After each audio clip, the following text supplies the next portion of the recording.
Elon Musk, Jeff Bezos లేదా అంబానీ వీరేనా నిజంగా ప్రపంచంలో అత్యంత సంపన్నులు? ఈలాన్ మస్క్, జెఫ్ బెజోస్ మరియు అంబానీ మాత్రమే ఈ గ్రహం మీద అత్యంత ధనవంతులని మీరు నిజంగా నమ్ముతున్నారా?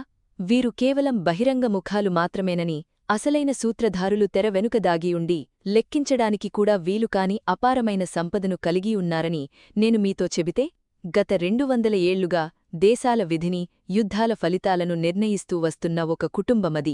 ఈ కథ వర్తమానకాలానికి సంబంధించినది కాదు, సరిగ్గా 1815వ సంవత్సరానికి సంబంధించినది. నెపోలియన్ మరియు బ్రిటన్ మధ్య భీకరమైన వాటర్లూ యుద్ధం జరుగుతోంది. ఐరోపా ఖండమంతా భయంతో వణికిపోతోంది. ఎందుకంటే ఈ యుద్ధ ఫలితమే తదుపరి ప్రపంచ అగ్రరాజ్యంగా ఎవరు అవతరిస్తారో నిర్ణయించాల్సి ఉంది. అయినప్పటికీ లండన్ స్టాక్ మార్కెట్ నడిబొడ్డున ఒక వ్యక్తి నిలబడి ఉన్నాడు. అతని చూపు యుద్ధభూమిపై కంటే తనకు అందుతున్న సమాచారంపైనే ఎక్కువగా నిలిచి ఉంది.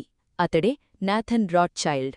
నాథన్ తన సొంత రహస్య గూఢాచార వ్యవస్థను కలిగి ఉన్నాడు. బ్రిటన్ యుద్ధంలో గెలిచిందని ప్రపంచంలోని మిగతా వారందరికీ తెలియడానికి సరిగ్గా 24 గంటలు ముందే అతను తెలుసుకున్నాడు. కాని అతను ఏం చేశాడు? బ్రిటన్ ఓడిపోయిందంటూ మార్కెట్ అంతటా ఉద్దేశపూర్వకంగా ఒక పుకారును వ్యాపింపచేశాడు. ఆ వార్త వినగాని లండన్ అంతటా తీవ్రమైన భయాందోళనలు చెలరేగాయి. ఆ తొందరపాటులో ప్రజలు తమ వద్ద ఉన్న ప్రభుత్వ బాండ్లను, షేర్లను అతి తక్కువ ధరలకు నామమాత్రపు విలువకే అమ్మేయడం మొదలుపెట్టారు. మిగతా వారందరూ తమ షేర్లను అమ్మేస్తుంటే నాథన్ మాత్రం ఎవరికీ తెలియకుండా ఆ షేర్లనన్నిటినీ ఒక్కొక్కటిగా కొనుగోలు చేస్తూ పోయాడు. సరిగ్గా మరుసటి రోజే బ్రిటన్ విజయం సాధించిందన్న అసలైన వార్త బయటకు రాగానే నాథన్ సంపద వేల రెట్లు పెరిగిపోయింది. అక్షరాల ఒక్క రాత్రిలోనే. ఆ ఒక్కరోజులోనే అతను మొత్తం బ్రిటిష్ ఆర్థిక వ్యవస్థను తన అరచేతిలోకి తీసుకున్నాడని చెబుతారు.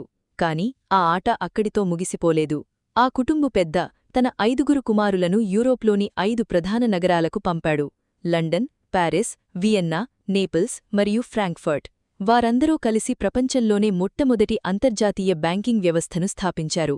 వారు రాజులు, చక్రవర్తుల నుండి మొదలుకొని ప్రభుత్వాల వరకు అందరికీ రుణాలివ్వడం ప్రారంభించారు.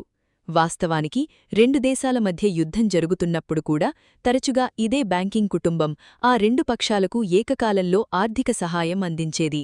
మరో మాటలో చెప్పాలంటే యుద్ధంలో ఎవరు గెలిచినా సరే ఆ లాభాలన్నీ చివరికి కేవలం ఒక్క కుటుంబానికే చేరేవి. సరిగ్గా ఇక్కడే ఆ గొప్ప రహస్యాలన్నీ మొదలవుతాయి. ఇలూమినాటీ అనేది 1776లో స్థాపించబడిన ఒక రహస్య సంస్థ. ప్రపంచంలోని అతిపెద్ద బ్యాంకింగ్ సామ్రాజ్యాలకు ఈ రహస్య సంఘాలకు మధ్య పరస్పర సంబంధం ఉందని అనేక సిద్ధాంతాలు సూచిస్తున్నాయి. 1913లో యునైటెడ్ స్టేట్స్లో ఫెడరల్ రిజర్వ్ స్థాపించబడింది. ఫెడరల్ రిజర్వ్ నిజంగా ఒక ప్రభుత్వ సంస్థ కాదని మీరు అనుమానిస్తున్నారా? అది ఒక ప్రైవేట్ కేంద్ర బ్యాంకు. దీని అర్థం ప్రపంచంలోని అతిపెద్ద ఆర్థిక వ్యవస్థపై నియంత్రణ కొద్దిమంది ఎంపిక చేసిన వ్యక్తుల చేతిలో ఉంది. ఈరోజు కూడా స్టాక్ మార్కెట్ కుప్పకూలినప్పుడు, ద్రవ్యోల్బణం పెరిగినప్పుడు లేదా అకస్మాత్తుగా యుద్ధాలు చెలరేగినప్పుడు అదే ప్రశ్న తలెత్తుతుంది: ఇదంతా కేవలం యాదృచ్ఛికమేనా, లేక ఇది ఒక పెద్ద పథకం ప్రకారం వేసిన ప్రణాళికలో భాగమా? ప్రజాస్వామ్యం కేవలం ఒక ముసుగని చెప్పే ప్రపంచంలో మనం జీవిస్తున్నామా? వాస్తవానికి కుట్రకు మధ్య ఉన్న గీత చాలా అస్పష్టంగా ఉంది. ఈ చీకటి ప్రపంచంలోని మరిన్ని కోణాలను నేను బహిరంగపరచాలని మీరు కోరుకుంటే ఇప్పుడే కామెంట్స్లో ఎక్స్పోజ్ అని టైప్ చేయండి మరియు సబ్స్క్రైబ్ చేసుకోవడం మర్చిపోకండి.